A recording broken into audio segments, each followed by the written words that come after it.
dre yn rhan o'i gweledigaeth nhw.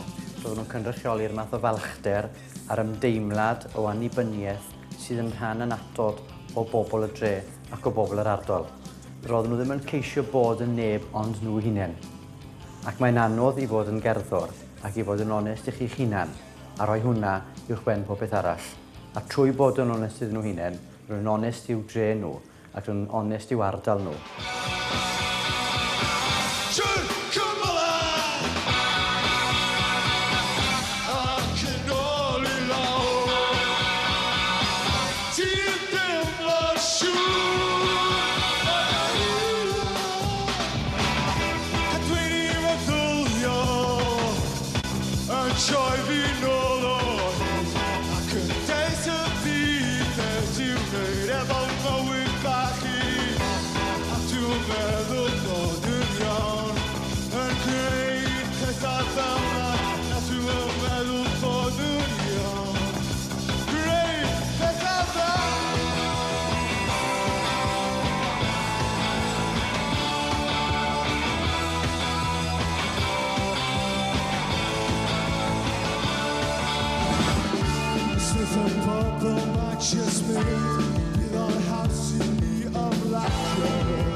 Conquers all. I say love conquers nothing at all. Give all the shit, give all the shit, that's in control. Give all the shit in control.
Dylan oedd y person efo'r brwdfrydedd a'r egni a'r haslo ac eisiau cael y gigs ac eisiau trefnu beth yn iawn. Oedd o'n gweithio mewn... oedd o'n coatio bananas efo fatha iogurt. O ie, oedd o'n dweud. Fatha health food things. Country health food. Fi oedd yr un diniwad, oedd yr hogia licio gwneud hwyl am ymhenni lot de, oherwydd bod o'n i mor switched on ar lleill i gyd. Do'n i mor worldly â nhw, os na dyna di'r gair. Oedd Marc i raddau yn fwy meddylgar, oedd o'n meddwl mwy am y cerddoriaeth ac yn cael yn bwyntio ar ddatblygu grefftau fel cerddor. O'n i'n butcher cum dog food factory worker. Distaw oedd Marc. Oedd Marc yn... Dwi'n gwybod, cadw fo'i hun i fo'i hun. Dath Paul wedyn fel rhywun oedd wedi cael profiad o chwarae mewn bandiau yn ardal Lerpwl. A ni'n neud government scheme thing efo National Trust. Ac o'n i, fel arfer, yn dilyn Paul, os oedd Paul yn sgwennu lein bas neu rhywbeth fel yna. O'n i'n gwrando na fo chydig bach, a wedyn jyst yn jamio fewn ac yn joinio fewn yn y llall. Barry oedd y brawd mawr. Fo oedd y person oedd yn hun, oedd yn deall pethau'n well. Barry oedd y court jester, swn i ddweud. Oedd bob dim yn ffynnu gan Barry.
Dechreuodd y Cyrff mewn ffordd reit od, rili, oedd Mark a fi'n ysgol yn gilydd.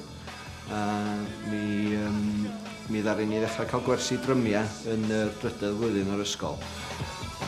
O'n i'n nabod brawd Barry oedd yr un oed o fi'n ysgol. A pan o'n i'n mynd rownd tŷ, o'n i'n clywed Barry'n chwarae gitar yn y rŵm arall, so o'n i'n reit... o gynnau lot o diddordeb yn chwarae music, fatha punk a pethau. Ac oedd o'n chwarae tunes Clash o drws nesaf, so nes i just mynd yna i gael nose, really. Ddaru gyfarfod Barry, a ddaru Barry dysgu os wedi chwarae mwy o gitar. Yn diwedd, ddaru Mark approachio fi yn ysgol a gofyn os ydyn ni ffansi cael jam bach. Yn y porta cabin yma yn ysgol Dyffryn Conwy, o'n i'n clywed Mark a Dylan wrthi yn ymarfer eu crefft nhw. A wedyn wrth gwrs pob tro o'n i'n cerdded heibio, os oedden ni'n gweld nhw yn ymarfer, o'n i'n pigo mhen i fewn ac yn ceisio annog nhw i parhau a deud wrthyn nhw bod nhw'n potensial a hyn a'r llall. Ac oedd o'n un o'r pethau mawr oedd gweld y ffordd oedden nhw yn sticio ati ac yn gwella fel cerddorion wrth ymarfer. Oedden ni jyst yn mesio gwmpas yn tŷ Dylan. Jyst chwarae cynnion Clash covers a pethau. A nes Tony jyst dweud, rei, os nhw'n chi gyfieithu'r set i gyd i cynnion Cymraeg, gwch chi gig, a gynnu ti a bythefnos i wneud o. Gynnu ni'n bassist ar y pryd, ond nes Barry fenthyg bass, dwi'n meddwl ar y ffordd i'r gig.